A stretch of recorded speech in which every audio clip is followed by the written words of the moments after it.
Hi, I'm Oliver, and this is Deep Cuts, a channel dedicated to music for lovers of music. Usually I make a real concerted effort with these videos to try and find artists or introduce you guys to artists you may not have heard of before. It's been much more difficult this month to do that because there's been so many high profile releases, and I don't want to not include those because I know a lot of you are interested to hear my thoughts on some of those records, so I haven't included as many of those underground releases this month as I would have liked to. I've also done quite a few quickie reviews at the end of this video just because I didn't want this video to go on for 40 minutes, so I've talked about sort of 12, 13 releases this month, but they're not all in lots of detail. Anyway, onwards. Oneohtrix Point Never.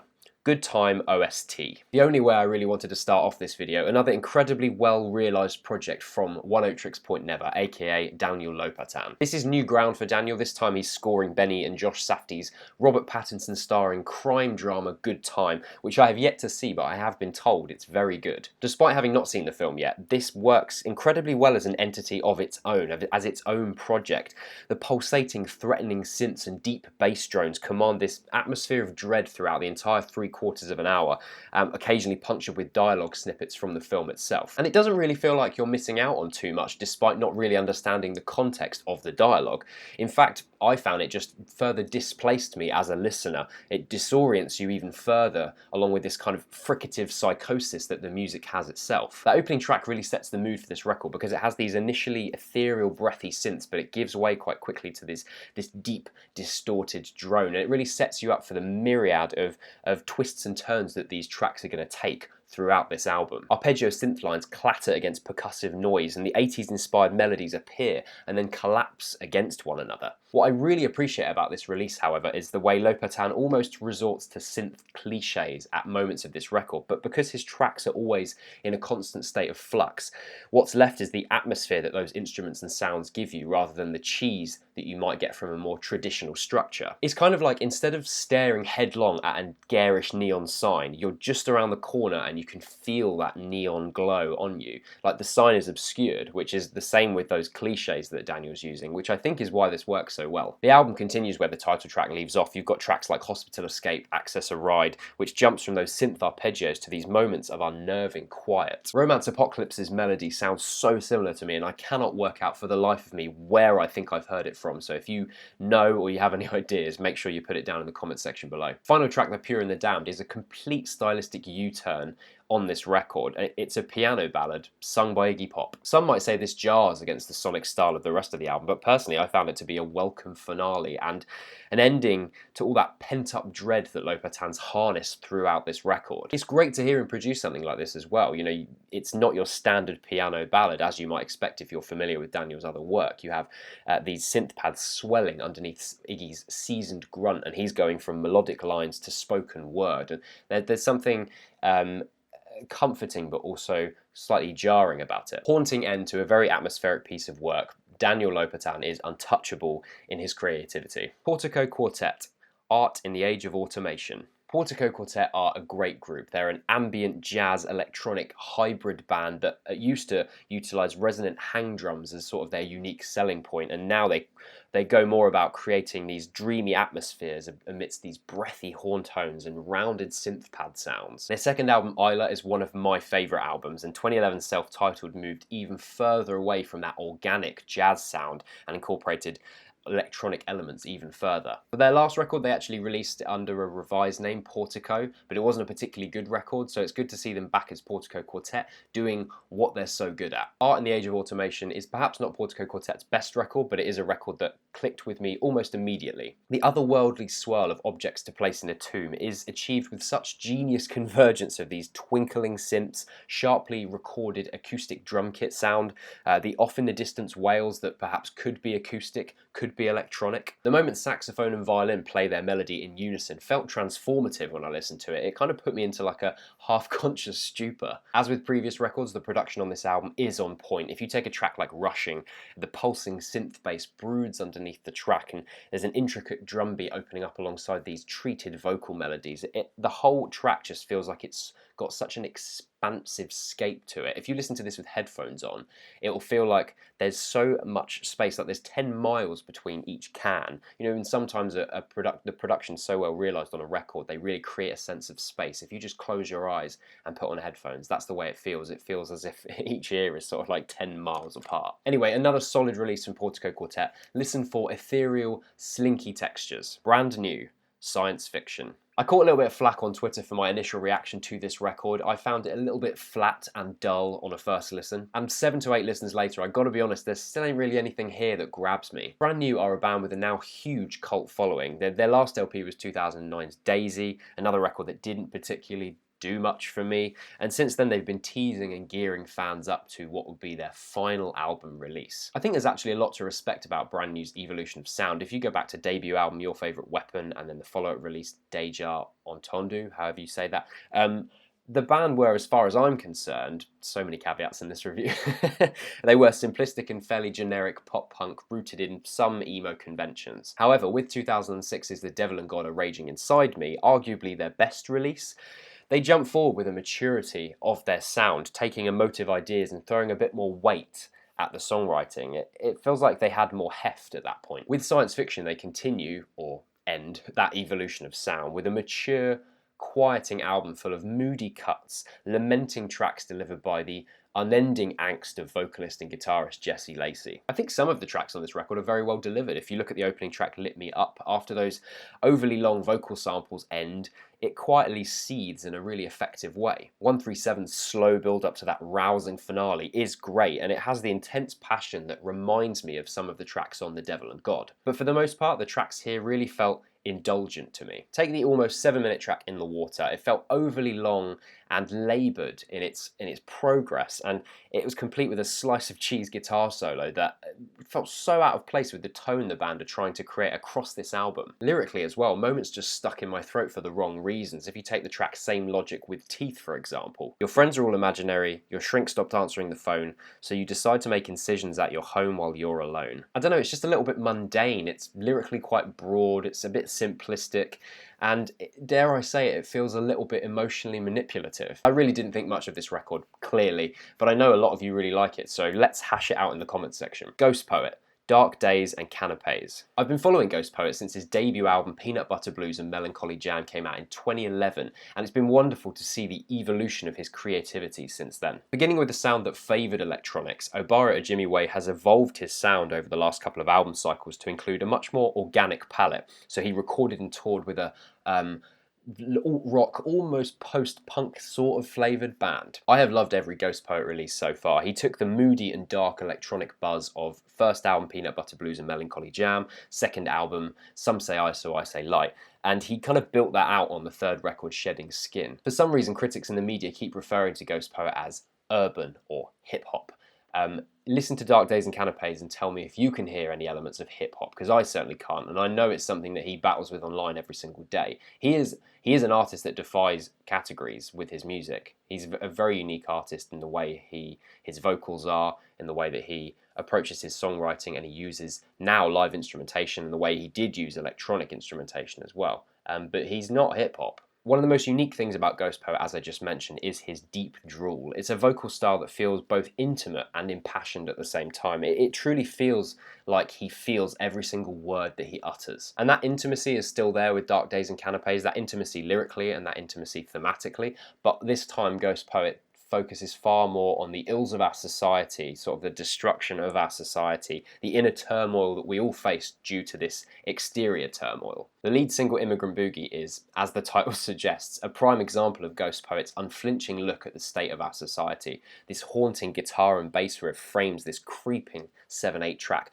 and the first words that are uttered out of Ejimiwe's mouth are, "No one knows how many on the boat, violent skies won't show us where to go." Ejimiwe himself states that this song is about difficult traversal across borders. The first half cautious with hope, and the second half that hope has been taken away. "I was dreaming of a better life with my 2 kids and my lovely wife, but I can't swim and water's in my lungs, so here it ends, well, life has just begun." On Dopamine If I Do, or Dopamine If I Do, however you read it, the strings and piano colour the track, and the single piano notes ring out amidst these violin string plucks, and it's great the way that he utilises live instrumentation musician on this album. On the track Haoshi, Ghostpoet briefly returns to that electronic palette from the first couple of records. It simmers with these digital clatters alongside that ever-present guitar sound that's been now across Shedding Skin and now this album. And he draws these lines, stockpile food, panic button glued in place. I wonder how much the influence of this record thematically comes down to geography, because I know that Ghostpoet recently moved to Margate, and Margate's actually a place that I was born in, that I grew up in, that I know quite well, and it's a place that shows local economy almost at its worst. You have this bustling arts quarter that's come up over the last few years, and yet it has one of the most barren, closed up, boarded up high streets in all of Britain. It can be quite a depressing place in some ways. I don't know, maybe I should ask him. Anyway, a fantastic record, politically deep, intimate, musically tasty. It's my album of the month. Steven Wilson, To the Bone. The most conflicted I've felt about any album released this month. Steven Wilson is a fantastic British musician. I've talked about him on this channel before, on the Modern Prog video, but he somehow manages to live his life as someone who is an excellent producer, a genius songwriter, and the kind of artist who just knows how to put a record together. Go listen to Porcupine Tree's Lightbulb Sun or Fear of a Blank Planet. Go listen to Hand Cannot Erase or The Raven That Refused to Sing. To the Bone is Steven's 5th solo LP, and this time he's gone much further down the progressive pop route than previously in his own discography. So he said himself this album is influenced by 80s records from artists like Peter Gabriel, Tears for Fears, Talk Talk. And for the first half of the record, I think he manages it. It's pretty crazy how instantly gratifying these tracks are, these first few tracks anyway. I had them stuck in my head very quickly after listening to them only a couple of times. I mean, that title track, To the Bone, it feels joyous. It has like a joyous quality to it. It just feels like a lot of fun. You have the atmospheric skinned percussion opening, an infectious vocal melody, a fiery guitar solo. I mean, what's not to like there? Similarly, Permeating is a 4-to-the-floor piano-led jangle of a track, and it's yet more proof that Steven knows how to command conventions of genre and still make it his own thing. Even Pariah, the third track, which is very much the ballad track on this album, it's a satisfying listen. It has these shimmering arpeggios and Nina Taib's very powerful vocals. A lot's already been said about the cringy I'm tired of Facebook line in this track, and yes, it is a little bit jarring. Let's keep social media away from our ballad lyricism, please, Steven. So far so good, right? Well, for me, as I hit 7th track Blank Tapes, things just go downhill in a big way. I can't quite believe how disappointing the second half of this record is based on how much I enjoyed the first half of it. Compared to that really enjoyable first half, it just really doesn't add up to this. It doesn't even feel like the same record to me. It feels like it was conceived in a different place. Blank Tapes itself is a largely inoffensive track at about 2 minutes long, but there's still nothing that really captures me about it. The next track, People Who Eat Darkness, starts off as some sort of cock rock, garage rock monstrosity, and even though it does progress past that sound, it just left me feeling like it was a studio off-cut that probably should have just been left as a B-side or just an unused track. It just felt so weak compared to those first 6 tracks. Detonation is the one that really got me though. This is a 9-minute track, and I have no problems with 9 minutes. I mean, I've listened to flipping ambient albums that last an hour, so I have no problem with length of track. But on this record, which is the first initially 6 tracks are punchy. They have a lot of punch and vigor to them.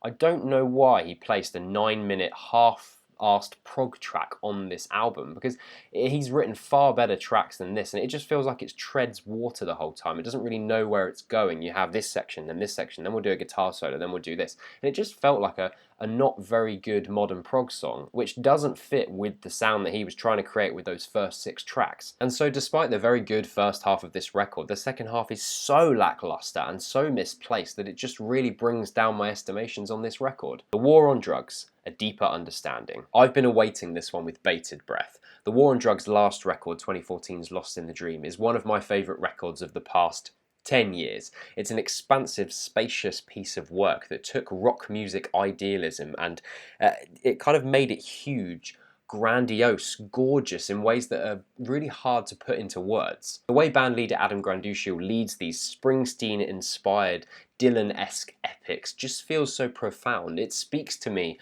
on a personal level. So the band have taken the successes and approach from Lost in the Dream and crafted something that's perhaps even more somber and at times more emotive than Lost in the Dream. On the flip side, I can completely see why some people aren't appreciating this album as much as Lost in the Dream and maybe finding it slightly less gratifying than that release, because whereas that album felt it flew by. Even though it was a similar length, it felt it just flew by. A Deeper Understanding feels maybe it drags out a little bit longer, but then that's the point, because they're creating these beautiful atmospherics. Like, I don't want these songs to end. When they get to the 6th or 7th minute, I don't care. I don't want them to end, because what Adam and co are creating is just so beautiful and glittering and gorgeous. I don't want it to end, and I think the people that get this album will feel the same way, and the people that feel like it meanders, it's not for them. Up All Night completely sets the tone for this record. It's a restrained, piano-led track, and Adam's breathy vocals are speaking about the uplifting feelings of love. I once got started, then it all went black. Your love's got me like it always has. But it just stopped raining. I'm stepping out into the world. I'm stepping out into the light. To me, it just feels like such an uplifting track, and so many times the war on drugs are talked about as the ultimate road trip music, and you just hear that in spades listening to a track like this. You can feel yourself blasting along a freeway or motorway in the middle of nowhere listening to this kind of music. It's beautiful. The feeling of freedom, that's what I get when I hear those reverby guitar lines, those oh so satisfying guitar solos, that expertly crafted production on each track, which Adam actually did himself. Holding On is flavoured with these fluttering synth arpeggios and this tuned bells melody that they're so Springsteen that when I first listened to it, I kind of jolted upright thinking that I put the wrong album on. It just really is such a Springsteen influence, that little bit there. Check that track out and I think you'll see what I mean. Strangest Thing is one of the highlights of this record. It's a slow-burning masterpiece of mood. It makes full use of that crisp acoustic guitar sound and pedal effects to build this melancholic, reflective atmosphere. Not to mention that transformative moment we get the chorus melody for the first time almost 3 minutes in, triumphantly played on the electric guitar and those high synth pads, and then we get the first guitar solo that's building up that emotion, followed by that earth-shaking second guitar solo that honestly gives me chills every single time I listen to it. And I've listened to this track a lot of times. I've listened to the album a lot of times, but I've definitely listened to this track separately a few times as well. I like this track. In Chains is another lovely slow burner. I just find this album a joy to listen to and get lost in.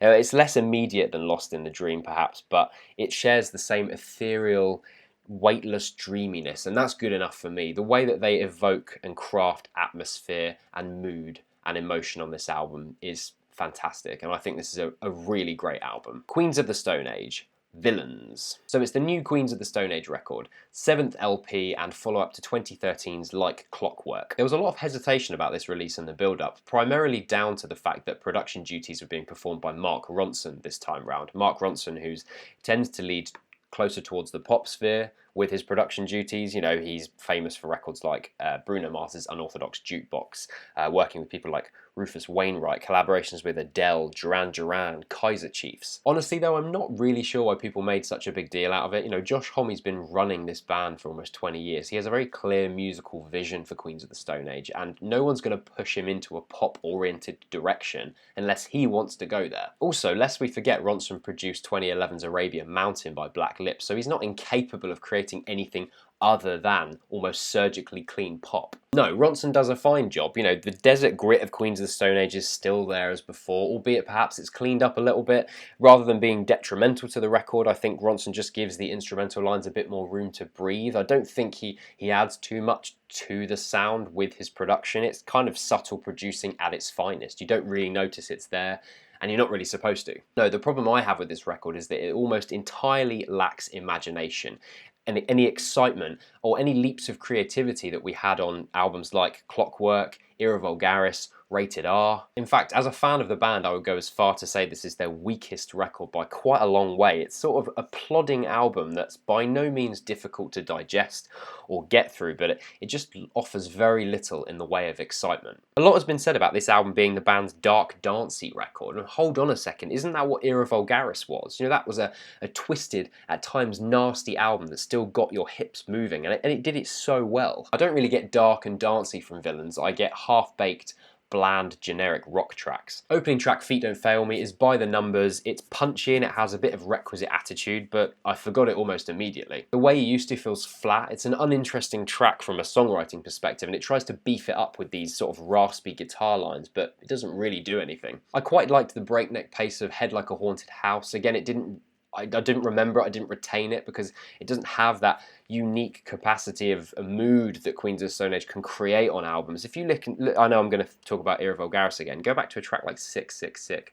Oh my god, the mood that they create on that, and it's so brutal. I feel like that was what Head Like a Haunted House was supposed to be like, but instead it's just this sort of generic track that any rock band could have made. The 3 6-minute tracks on this album, so you have Unreborn Again, The Evil Has Landed, and The Villains of Circumstance, they all feel like they're that length just to pad out this 9-track album, because they're almost all immediately forgettable. You know, they have a plethora of brilliant material, Queens of the Stone Age. They haven't really put out a bad album until now. Yeah, not great. I really didn't enjoy this record, and I certainly won't be returning to it. Okay, a few quickie reviews now, because I really wanted to talk about a couple of these albums, but I didn't have the time to really delve into them. So here's a couple of quick ones. Daniel Caesar, Freudian. This was actually one recommended to me by my lovely Discord admin, Turn on the Bright Lights, so thanks for that, mate. Daniel Caesar's album, it's an R&B record, and it's it's a tasteful slow burner, basically, and it has elements of gospel that really add this vintage sound to his music. First track, Get You, has a really great feature from Kali Uchis. The track Hold Me Down, it flows between gospel backing and Caesar's own soulful voice. It's a nice record. It's not groundbreaking by any means, but it's definitely enjoyable. You know, if you like artists like Frank Ocean and Miguel, you should definitely check this out. Everything Everything, A Fever Dream. Once again, Everything Everything have put out a record that proves they're the masters of creating clever, joyful, strange pop songs. The crisp production on this record allows Jonathan Higgs and co to create spidery bass and drum lines that burst with creativity. You have this trance-like synths that flex along with these creative lines. Very catchy choruses. They're very good at writing a catchy chorus. A music that makes you prick your ears up because you want to listen more, because there's quite a lot there to unpack. Night of the Long Knives kicks off proceedings with a beast of a riff that rivals the infectious quality of you know, one of their first ever tracks, My Key's Your Boyfriend. Where I'm really impressed by this record though are the moments of quiet introspection. They're executed so well. If you look at like the breathy synth pads and dramatic swirls on Good Shot, Good Soldier, they're just pitch perfect. The title track's syncopated piano motif, it pulsates almost like a slice of house magic, but Higgs' vocals maintain that reflective mood of the track, that reflective mood of these more introspective cuts on the album. I gotta say, I didn't like Desire. For me, that chorus reminded me far too much of late stage Muse, but other than that, overall I was impressed with this album. Grizzly Bear, Painted Ruins. I'll be honest with you, I really feel like I can't give this record an honest evaluation yet. Grizzly Bear have always been one of those artists that take me a long time to appreciate their records, and as such I set a lot of time aside to get into them. It was the same with Veckatimist, their first record I really started listening to. It was the same with Shields, 2012 Shields, and it's the same with Painted Ruins.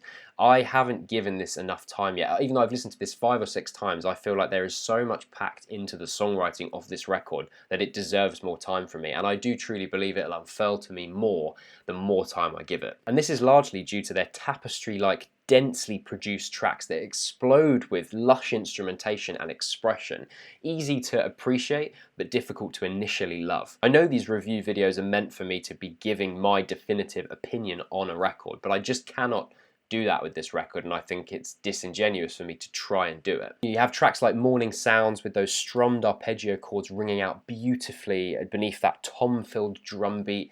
It's just so lush. 3-ring sample beat flows wonderfully together with that thick bass synth, and you have Edward Drost's vocals languidly dripping over everything else. But I need to give it more time, because I really like some of this stuff and I'm talking about individual moments of tracks I really enjoyed, but as a whole this album isn't coming together for me yet, but I think it will. I think you'll probably end up hearing me talking about this album towards the end of the year in end of year lists, with more fully formed thoughts, and I do hope to do that, so look out for that in the future once I've really given this album a proper listen. Tera Melos, Trash Generator. Obviously I'm a big fan of Tera Melos. I spoke about them in my math rock video, and they have put out some of the pinnacle millennial math rock albums. I wasn't into this one bit at first. It sounded like a half-baked version of their earlier sound, and it kind of reminded me of when The Fall of Troy released In the Unlikely Event in 2009, which felt like such a backward step in terms of their sort of insane approach to songwriting. It just didn't feel like them. After further listens of Trash Generator though, the off-the-wall kookiness of the record started to stick with me a little bit more. What is blindingly obvious to me about Trash Generator is that it's made for the band, by the band, for the band's enjoyment, and if you don't enjoy that, then screw you. The jazzy phrases and sugary vocals colliding with these sort of insane moments are really well done at times, and whilst I don't think this is up there with the majority of their records, it's still a pretty good listen, and it's also just great to hear a band doing whatever they feel. They're doing exactly what they feel in the moment, and more bands should do that. Brockhampton, Saturation 2. Brockhampton doing a King Giz this year then. Saturation 2, although I have not listened to this nearly as much as I want to, I think it's clear to me already that this is better than the first Saturation record, which is no mean feat considering that that was a pretty good project, and it only came out a couple of months ago. Hard-working group. We've got Saturation 3 coming as well. There's going to be a trilogy out this year, and probably 4 for all we know, because these guys just work so hard. It feels like creatively the group have taken a lot more risks with this project than they did with the first Saturation, and that really pays off. Queer is such a great track. I don't know how they've done this. In the space of 2 months, it feels as if Brockhampton's songwriting prowess has matured years. I don't understand how they've taken such a leap up, because I liked Saturation, but I really feel like Saturation 2 is a massive jump up in terms of quality. Junkie takes some real jumps in creativity from a songwriting perspective, and I think it set my headphones on fire on a first listen. I feel bad for doing quickie reviews for both of Brockhampton's projects so far, but with Saturation 3 coming, I'll make sure that I take some time out to properly review that album in full, and I think I'll also do maybe a retrospective on all 3 records as its own video once all 3 of them are out, so I can properly get into and analysing these albums, because I think there's a lot here to like, and if Saturation 3 is similar to these 2 projects, there'll be a lot of good stuff to talk about, and also it would be good for us all to discuss this band in the comments section of that video, so I'll make sure I set that up at some point in the year. Also, I should clarify, when I said Brockhampton were doing a King Giz, I meant that in terms of the number of releases they're putting out, not in terms of quality, because I listened to Sketches of Brunswick East, and as far as I'm concerned, that's the 3rd dunce released for King Gizzard and the Lizard Wizard, and I will not be listening to any more records they put out this year. Just please go back to the studio and think about what you're doing before you're releasing it, because you're releasing so many records and none of them have anything interesting about them. Anyway, that was my review roundup. Thanks for watching. I know I missed out loads of albums. I missed out Melos' record, which I was going to talk about, and then I just didn't really get around to listening to it enough. There's tons more records. I didn't listen to Lil B's record either properly. So there's albums here I haven't listened to. I will get around to listening to them at some point, but it's been a crazy month, and there's other content that I'm working on, so I can't listen to every single release, unfortunately. Please, in the comment section below, let's talk about the stuff I have reviewed, and whether you like it, whether you agree, whether you disagree, especially about that brand new review, I'm sure, and also Queens of the Stone Age. I'm sure a lot of people would disagree with me on that opinion. Yeah, I'll be back next week with another video. Thanks for watching. See you then.